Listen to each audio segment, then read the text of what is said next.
Oh, Ivan, he's a character. So he's in Georgia right now. Armenia was a bust. He couldn't get anything done in Armenia, so he's in Georgia now. And Georgia, if you don't know the history, Georgia was invaded by Russia too, kind of like Ukraine. So in Georgia, he sees a lot of graffiti on the streets that say F Russia and, to hell with Russia. So he's in a more anti-Russian country now. So he's got to be careful not to draw attention to himself, shall we say.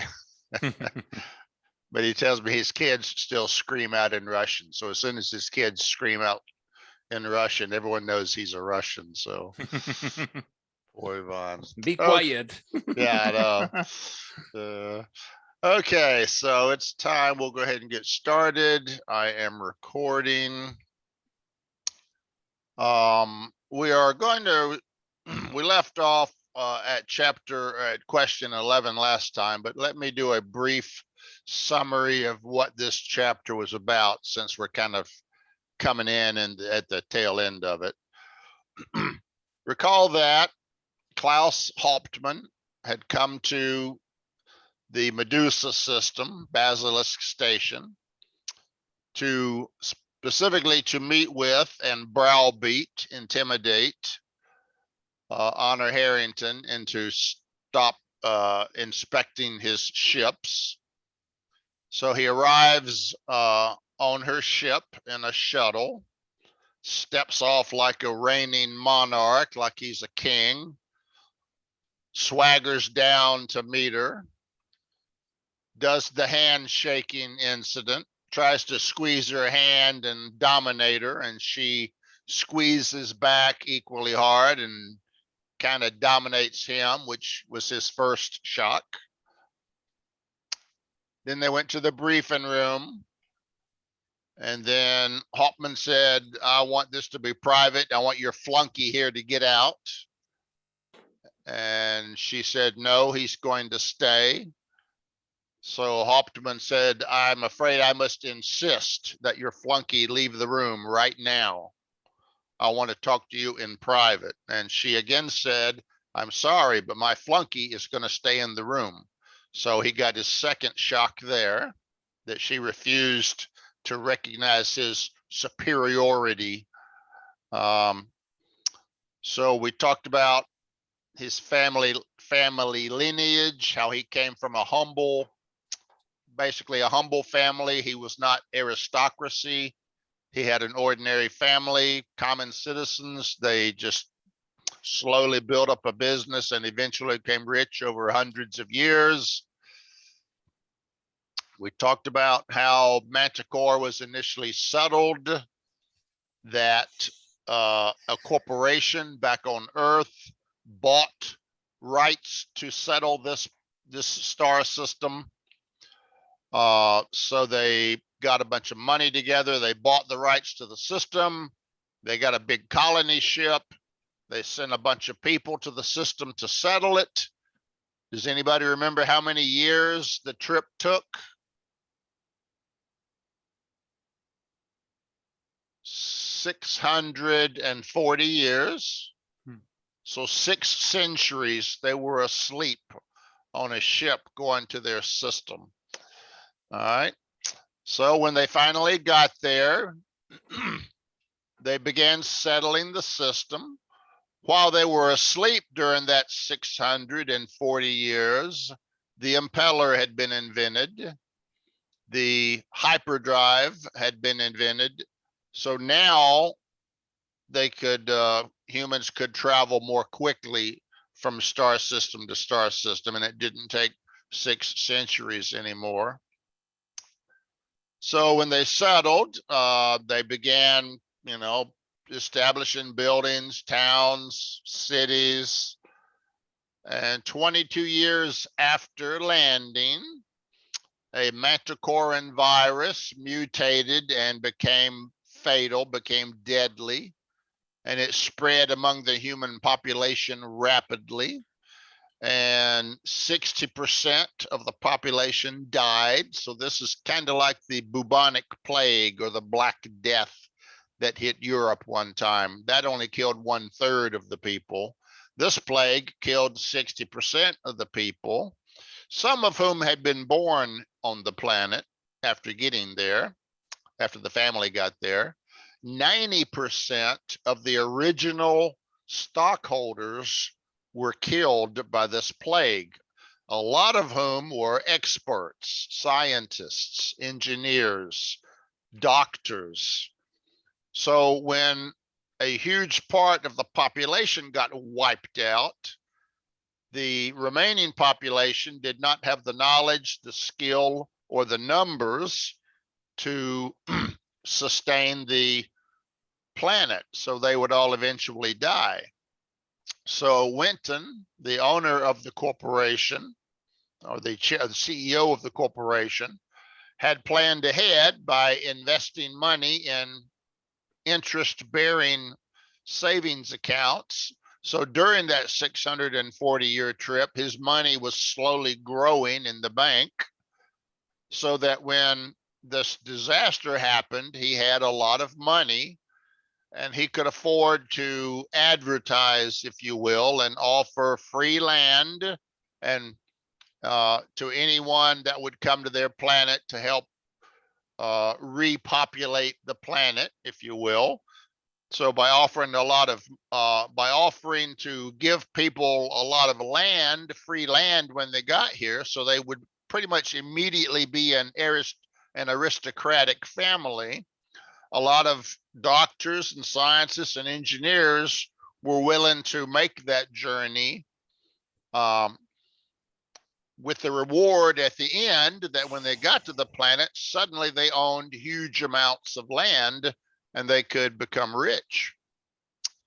In addition, and if you paid your own ticket for the travel, you got more land.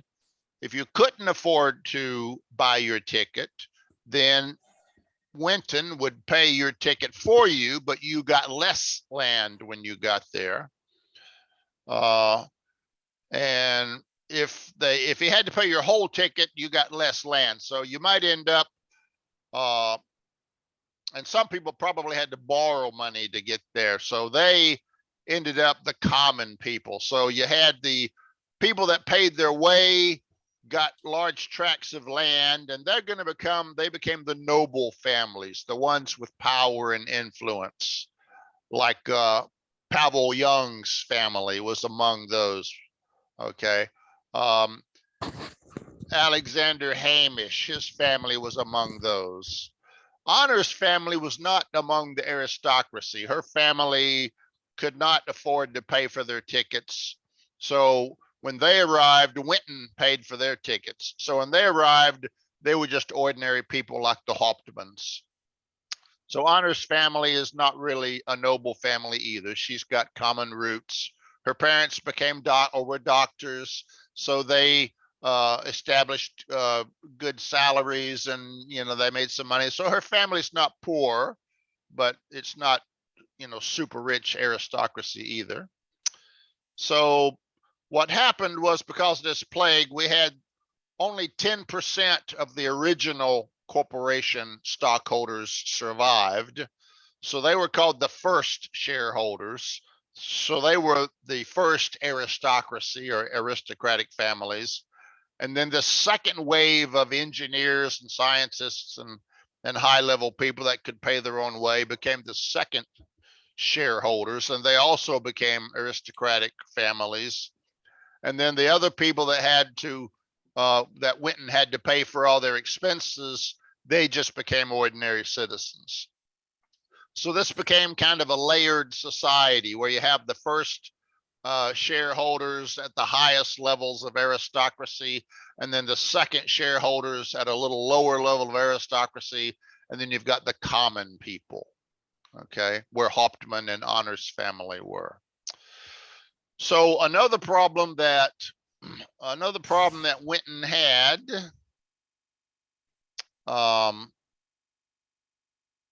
was that because only 10% of the original stockholders survived, they were worried that bringing in 90% new people, they could lose control of the star system. And since they bought it, they wanted to retain some degree of control over the star system. So Winton's solution was, I'm going to make this a monarchy, and I'm going to be the king. And I'm going to be the boss of the star system, basically. So that's why he set it up as a monarchy with a king and queen. So when he died, then the queen, Elizabeth, became the queen, and she's now the ruling monarch of Manticore. But that was done so that the small surviving members of the corporation could maintain political control of their property, if you will, and decide how it was to develop. Okay. So in number 10, we said that Honor knew all of this history. I guess their education system made sure they all knew history. Very good for Manticore. So she knew that Hauptman considered his family humble, considered himself a small person, a champion of the small people, even though he himself, his family had kind of become powerful and rich, and therefore were kind of a semi-aristocracy family themselves. And he inherited the money from his parents, his ancestors' work. So he really inherited his wealth, but he considered himself a self-made millionaire. He felt like he considered that he had worked for all that money himself personally, and he had built up the corporation himself personally. So he was kind of arrogant, kind of vain, and he felt like, I am Hauptman Cartel. I am the company. So when he accused the Hauptman Cartel's ships of smuggling and doing illegal operations in the system, he took that as a personal attack on his character. So he was extremely angry, and he had come to the system to express his displeasure at what she was doing to his ships. Okay. So that brings us to number 11. So who would like to, Sally, number 11? Yeah, sure. What did Hauptman demand from Honor, and what was the result? He demanded that she eat on his ship and stop harassing his merchant ship, and causing and stop having a vendetta against him. The result was that Honor assured him that she was only doing her job within the law, and she will continue until his ships stopped getting caught with contraband on board. Okay.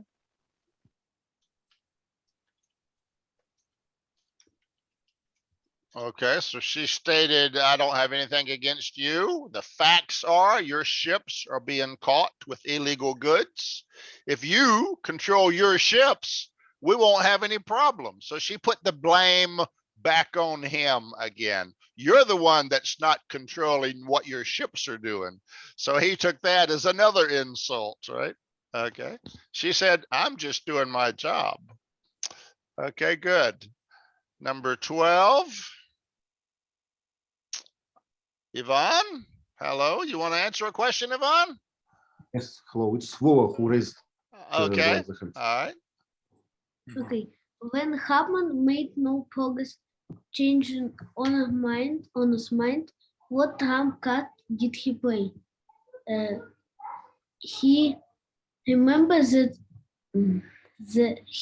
Honor's parents were from an organization 70% belong to Hauptman. Okay.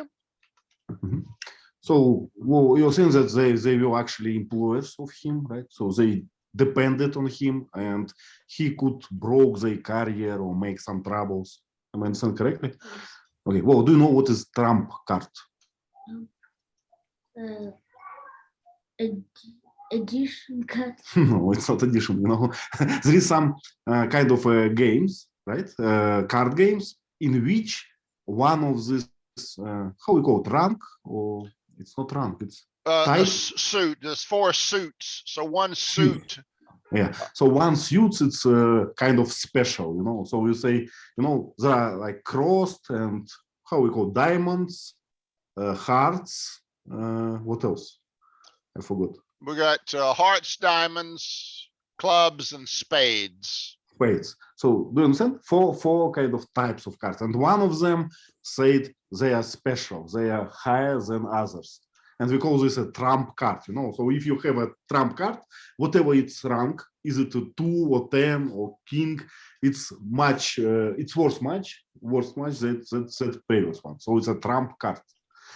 I think it's a very famous saying, right? Trump card. We can see it many times. Yep. And when Trump became president, then Trump became the trump card.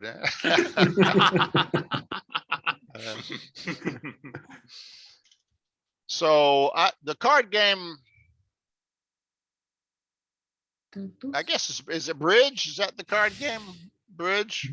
Many of them, actually. Many card games. A lot of them do. Okay. Yeah, a lot of them, yeah. So what that means is if the trump suit is, say, diamonds, and someone plays a jack of spades, and someone plays a queen of spades, and someone plays an ace of spades, and I don't have any spades, I can play a trump card, a 2 of diamonds, and my little 2 of diamonds beats all those, that jack, that queen, that king, that ace, because my suit is the trump suit. So when you play a trump card, you beat everyone else automatically. So he had a trump card. Well, I tried playing the regular suits and I couldn't beat you, so I'm going to play a trump card. Beat that, So he thought he had got her. I'm going to make life miserable for your parents. I'm going to fire your parents, and I'm going to tell everyone don't hire them, and you're going to go hungry and starve, Okay.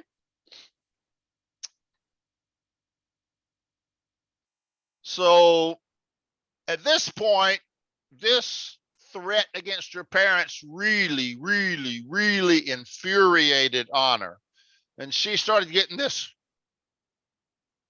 nervous tick on her lip.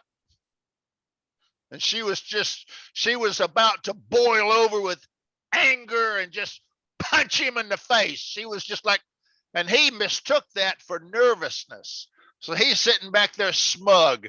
I've got her. She's scared. I've got her running scared now. He didn't realize she was angry and was about to beat the crap out of him. And then what happened? Number 13.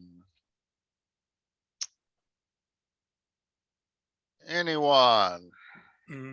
What did McKeon do at this point before she was about to explode and kill Hauptman in her briefing room? McKeon counterattacked. Okay. Okay, so McKeon intervened, and what did he do? He said that he told Hauptman about what happened in the laboratory, that explosion that killed 65 NPA soldiers, and some of the material used in the laboratory was provided by Hauptman Cartel, so he could be like involved in this. If he forced Honor to not investigate this smuggling, it's like making himself guilty of being a part of this terrorist attack. It's a very serious one.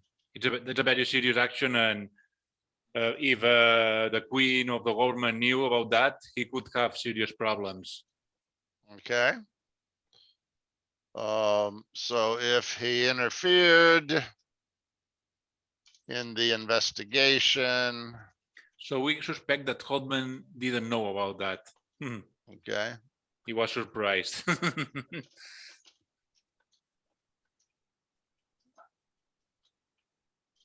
But it was kind of a blackmailing, right? So if McKeon, he's on duty, right? He should report on this, So it's your duty if you found some evidences about, a crime, and you are an officer. So I expect that you will report this to your boss, not to blackmail some crime. So in my opinion, it's kind of make McKeon corrupt guy. No, I don't think so. Mckeon is exposing the facts. If Hauptman is forbidding Honor to stop these inspections and what happened, that means he's covering this terrorist attack. That he's involved. I think it's a matter of timing, Yvonne. I can reveal right now, before we know who's guilty, I can reveal right now that we found stuff that belongs to your cartel and immediately put suspicion on you. Or I cannot tell that yet, and we can find out who the real guilty party is, and then you won't ever look so guilty. So I think it's a matter of timing. I can go public now before we investigate, and you'll look guilty automatically, or I can wait until we finish our investigation. So it's in your interest to let us finish the investigation and find the real guilty party, so you never tarnish your reputation. So I think McKeon was okay in what he was doing. He was doing it at the right time to get Honor off the hook here before she exploded. All right. I don't think he didn't know. I don't think McKeon knew that Honor was about to explode. It just was, he was lucky that he intervened at that point. It also shocked Honor. She went, what the hell? What's he talking? Why is he interrupting? She didn't think about what he was going to do to shut Hauptman up. So McKeon saved the day here and didn't really know it. Okay. All right. So he said, if I tell people right now that some of the terrorist equipment was made by your company, and you came here personally to stop our investigation, it's going to look like you are really the guilty party, and you're stopping our investigation proves that you are the guilty party, and you've come here to protect yourself. So it would behoove you to back off and let us finish our investigation and clear your name if you are really innocent. So he kind of pushed Hauptman back, and Hauptman had to say, okay, you're going to try to accuse me of murder and treason. I'll back off, but I don't like it. Okay. So he still wasn't happy about it. All right. And number 14.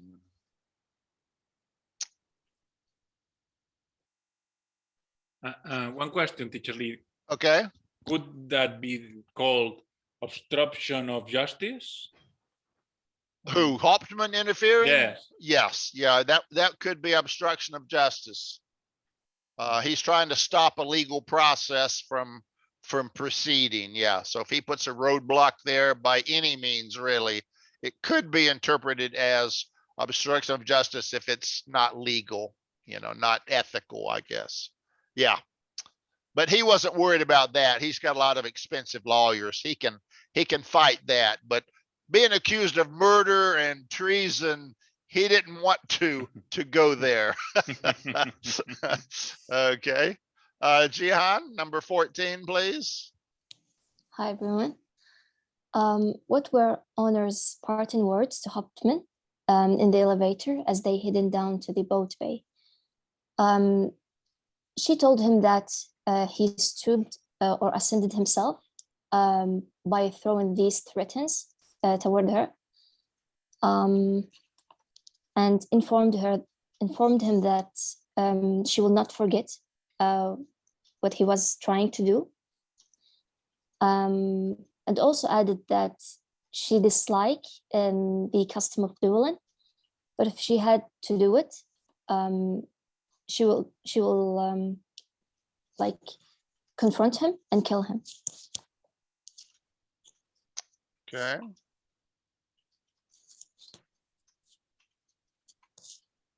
So if he did, if he did anything to her parents, Mhm. she would challenge him in public for such a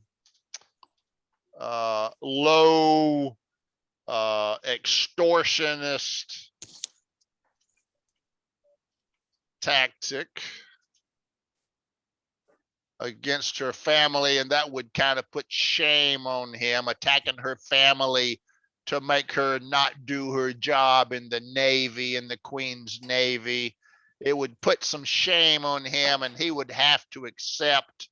And she said that she would shoot him dead, okay?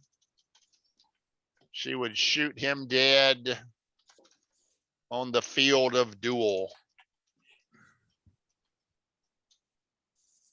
Okay, so this was another shock to him. It's like, oh my God, she's threatening to kill me legally if I do anything to her parents. So he received a lot of shocks during his trip to her ship here to visit him. He's not the easy pushover character he was hoping she would be. She, just like Russia, Putin thought Ukraine would fall quickly. He thought she would fold and say, okay, don't make trouble for me, sir. It didn't work out that way. So she was a tougher nut to crack, than he thought. Okay, very good.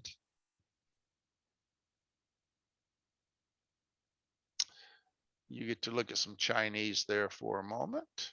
Usually, before you forgot the main part of the chapter. Do we have a title for it, guys? Okay. Jihan, what would you be your title for this chapter? I haven't thought about it. So he comes to her ship and Mhm. he threatens her and she defends herself. So how could we kind of describe that whole thing in one short phrase, maybe? The confrontation. A confrontation, okay.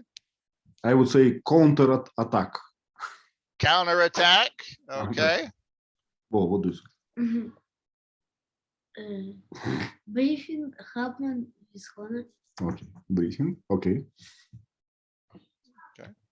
The snake strikes or tries to strike. Can we say at the taste of the same medicine? Yeah, you could call that. You get a Hauptman gets a taste of his own medicine. He tried to intimidate someone and in turn he got intimidated. Yeah. Mhm. Yeah. He tried to pressure them and then they put pressure back on him and he had to back off. Yeah. Or pushback. We could call it maybe pushback. There are a lot of different short phrases that could kind of capture the gist of what happens in this chapter. Okay. Confrontation, pushback, any of those would work. Okay. Oh, please. I think some cuts. Some cards. Yes, some cuts. Trump cards. Okay. Trump, yep, trump card. Yeah, Hauptman plays a trump card, plays this trump card. Yep. Mckeon comes to the rescue. A lot of different titles we could give the chapter, okay? That kind of summarize the essence of it. Okay, so chapter 21, we've got 5 questions here. Let me go back to the beginning real quick. Mainly, this is just Mckeon. He's the main character in this chapter. This is kind of where Mckeon bears his soul to honor. He comes clean. He gets his burden off his chest, right? So let's talk about this chapter. Number 1, Fatima. Yes. Explain how Mckeon's presence in the briefing room during Honor's meeting with Hauptman might have saved her career. Okay, so as we know that she was losing control and she was about to physically attack Hauptman, and he stopped her before doing so, and yeah, that saved her, because otherwise she maybe her career would be ruined. Ruined, yeah. Okay.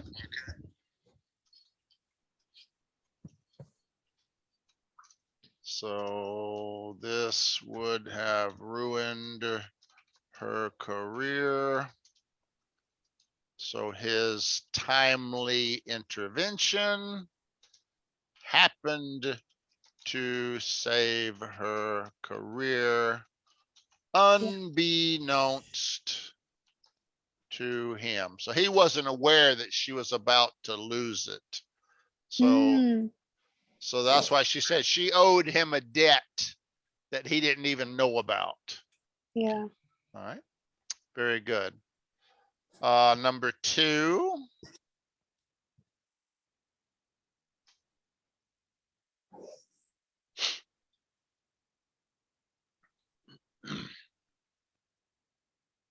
Let me try if you don't have any volunteers.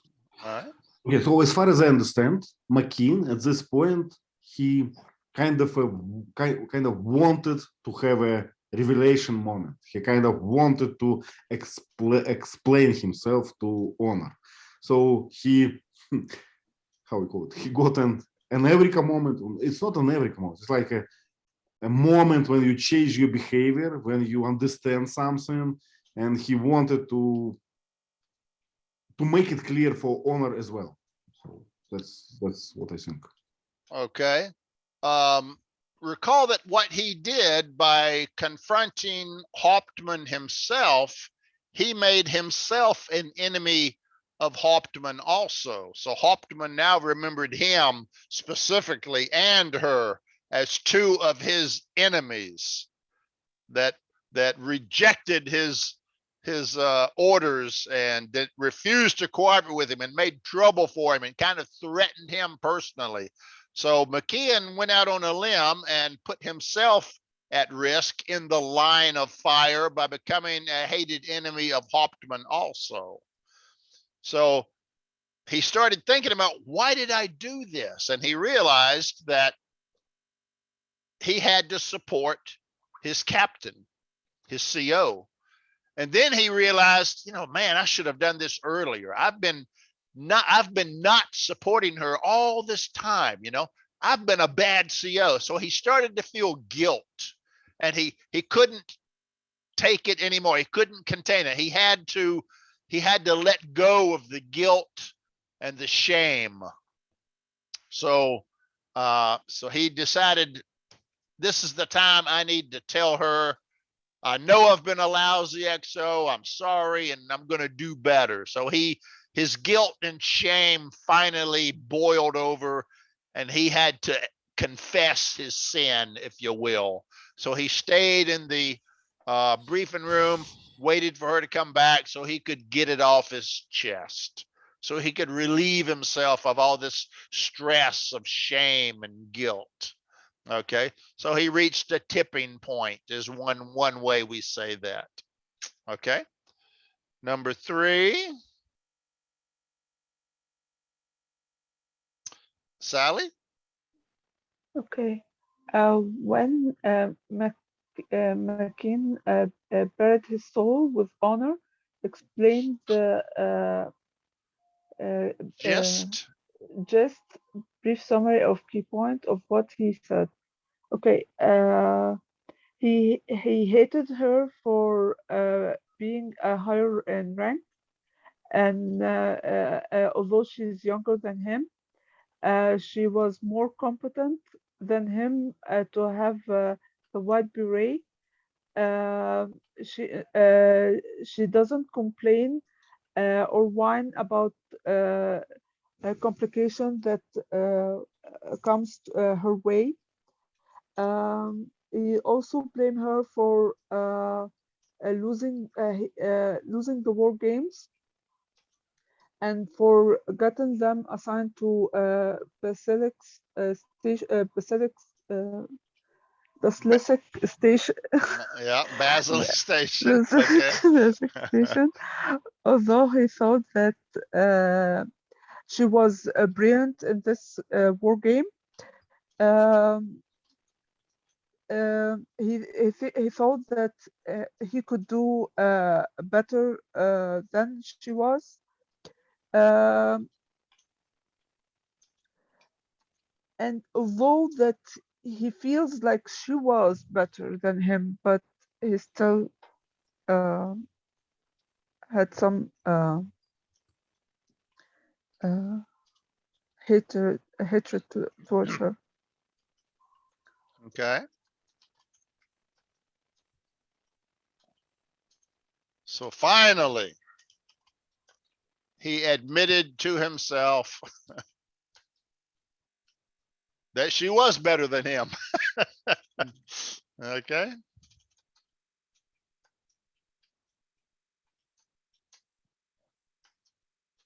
And he was okay with that.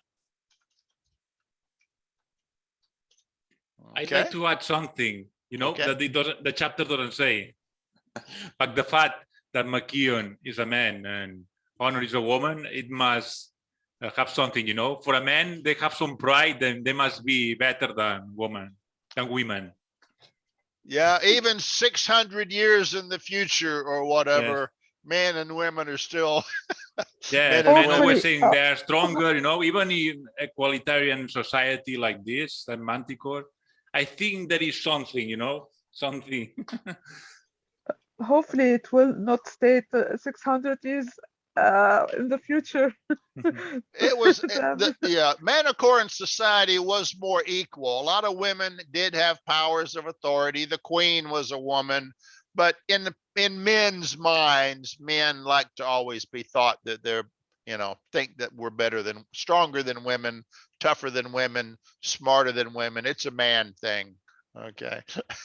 Okay.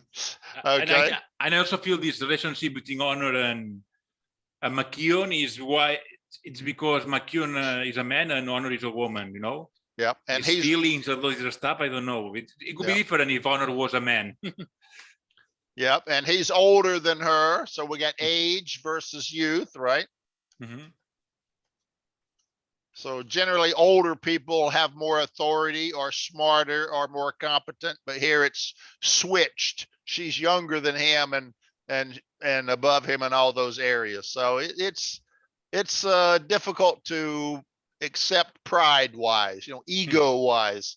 So his ego was injured greatly by all of these circumstances. Okay, so his ego had been deeply injured, but now it recovered. Okay, so now he was accepting now that she was a damn good CO and she deserved 100% of his support. So he finally accepted that.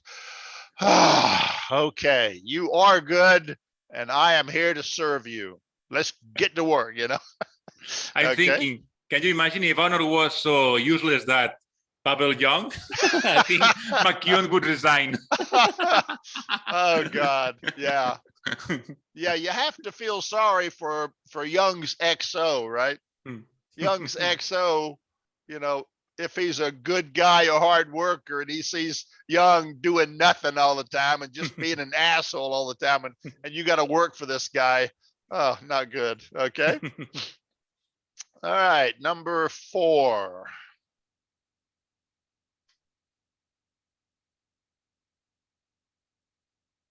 Jihan? What was Honor's response to Mckee's confession? She told him that she really wanted to kick him out and to strangle him because of his cavalier attitude in his work. But she knew that he had some inner demons and he has his own struggles.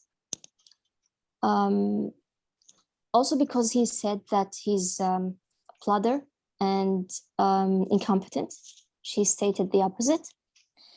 And then at last she added that he was really a help because of what she saw when he was trying to help the others.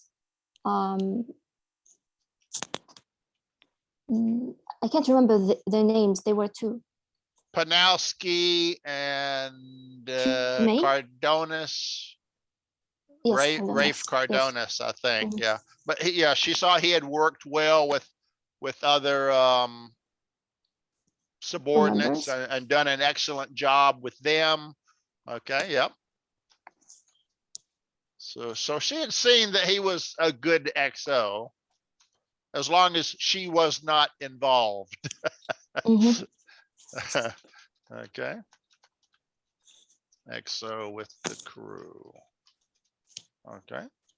But reading the book, not the assignment, the book, I got an impression that for Honor it was not like easy to to give him the excuse for this. So she was inside her, as I got it from her, from the dialogue. Honor was not happy about what happened. So she said, okay, you saved me, so I give you that. I kind of can understand your previous behavior and your confession, but still it was not it was not a pleasant thing, and I still feel something about this. It's what how I understand this.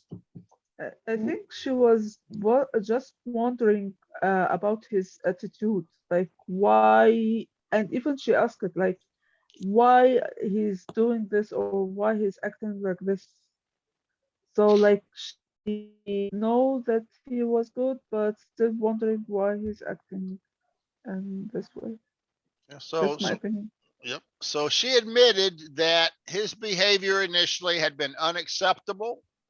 And if she had had a big crew, she would have gotten rid of him in a heartbeat. But she said, I was shorthanded.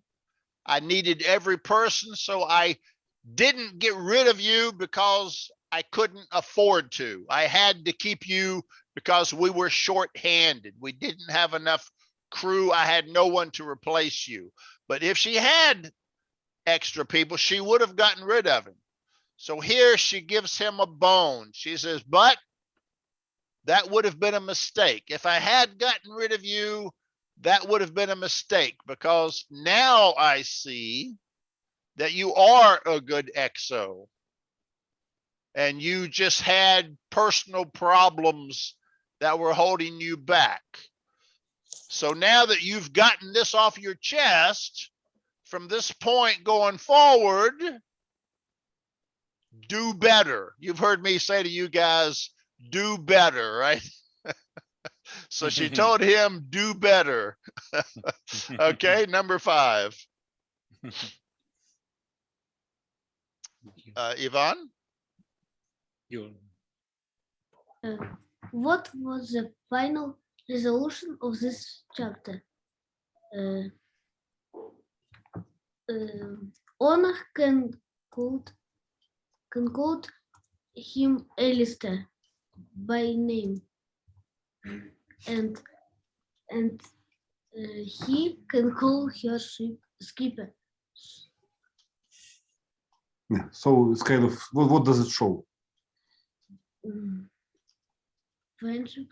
Yeah, kind of informal relationship, right? It's not like sir, yes, sir, right? It's not like captain. It's not like Mckeon. I demand you to be on board. So it shows that they found some contact, I would say, between each other. Okay. So she said, you have been a lousy XO. You have been disgraceful, shameful, and I did not like what you did. But we're going to hit the reset button. Beep. Welcome aboard, new Mr. McKeon. So they agreed to start over at an equal level again as friends. So we say they pushed the reset button. Beep. Okay, welcome aboard. Thank you, ma'am. I'm happy to be here. So they're starting new, starting afresh. She said, from this point forward, if you mess up, I will kick your butt off this ship. So she still kind of, she said, I'm still going to kick your butt if you don't do a good job. So I'm watching you, but they were starting over as on a more friendly relationship. So this was a win-win situation for both of them. Okay, very I was good. thinking that in the past, we used to push the reset button a lot with Windows. When Windows was frozen, reset button. Yep, the blue screen of death. Yep. Blue Do you screen. remember once we had a movie Casablanca or something, and there was a saying, like kind of a famous saying, I think that is the beginning of a wonderful friendship or something. Yeah, we have a saying. Yeah, we say this could be the beginning. I have a title. McKeon's conciliation with honor. Okay. Yep. Reconciliation or Reconciliation or conciliation? Which one would you use better? Now, we normally use reconciliation, I think. We normally use it with the re in front of it, but conciliation would work also, I guess. Yeah. Okay. Okay. I must leave. Sorry, because my job. Okay. Bye bye. Okay. We'll see you later, Gerard. We're Thank done. you. Okay. So, any questions on where we are so far in the book? Well, I still expecting action, you know. So I think we are going close to this moment. So everything set, but I don't know. For now on, it's not clear the role of Hauptman in the future, right? So we thought he has a trump card, but now he used like helpless. He seems to be helpless. Okay. Yep. So, John, you had a question? Yes, for the last part, he said to start afresh. Can you say in English to start a new page? Is it common? To start a new, to start, a lot of times we'll say turn over a new page, but to start a new page, to start afresh, to start anew, to turn over a new leaf. Start from the scratch, right? To start from scratch. A lot of ways you can say it. Okay.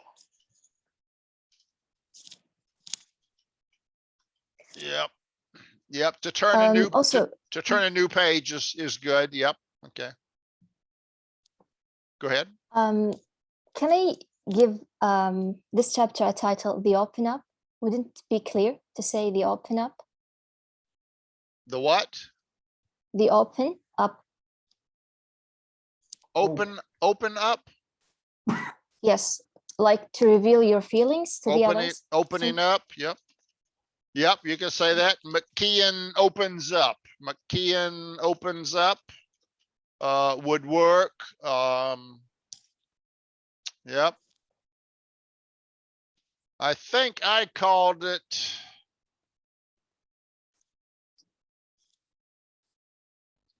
I called it his catharsis.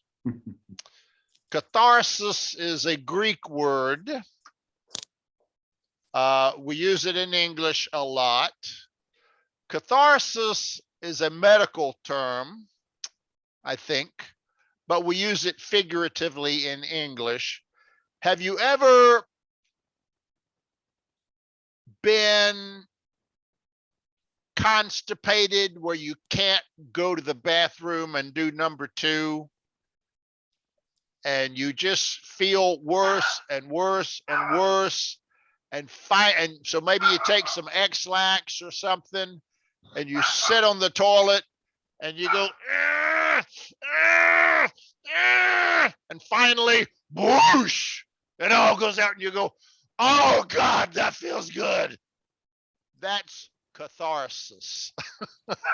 So catharsis is a feeling that you just were about to blow up and finally you relieve all the stress. And now you can finally feel relief. That is what catharsis means. So she was boiling inside and he was boiling inside with guilt and shame. And finally, he released his inner stress and now he's relaxed and he's ready to start over and do a good job this time. So that kind of a feeling where you relieve all your stress and now you're contented, you're relieved, you're calm, you're relaxed. We call that release of stress, a catharsis. But it's the same idea. He opened up, he got it off his chest, he got the burden off of his shoulder. There's a lot of ways we can express it. Remember Atlas, right? Atlas carried the world on his shoulders. So Mckeon had been carrying a lot of stress on his shoulders from his hatred of honor. So he finally got that burden off his shoulders and he can go, oh God, that feels good now. I can get back to normal. I can be normal again. So all of those expressions we talked about, turning the new page, getting the burden off his shoulders, any of those all work. Yeah. Okay. Also call walk off. Say again? Walk, something off, like to walk off your pain. You walk off your bad mood. To wake up, you mean? No, to walk off. Walk off? Yes. Yeah, we wouldn't use walk off in this expression here. Walk off is literal. If he went for a long walk, which you can't do in outer space, that would work off the stress too. But us ordinary people, yeah, if we get real stressed, we can just go for a nice long walk in a park and feel a little bit better, right? Relieve some of that stress. Yeah. Okay, so I looked ahead. I think chapter 27 is when it really starts getting intense action. So we've got a little bit more to go until we get to the action part. So where we are now, we've uncovered there's some kind of a devious plot. And it's more than just making some profit off of illegal drugs. It's more than just giving some natives some weapons. What is really going on, we don't know. We have learned that this secret plot is very sophisticated. Someone has put a lot of money and years of effort into this scheme. The backup orbital collector had been modified during the manufacturing process years ago. So this plot has been in progress for decades, possibly. So they know that there's a serious threat of some kind, but they don't quite know what its goal is yet. So they're still kind of in the dark. As Yvonne said, we're not sure what's on the road ahead right now. We're kind of, the road ahead is in darkness. Our headlights only shine a few feet into the darkness. We don't know what's ahead yet. So we're continuing to see how this plot unravels. Okay, good. All right, any questions, any comments? Yvonne? Yes. I want to ask usually how you call the place in the story when all bad actions is going one place and it's ready to like blow. Ready to blow up? So it's like everything is prepared, right? You mean so before the climax, I would say something like this. So we could say things are about to boil over, or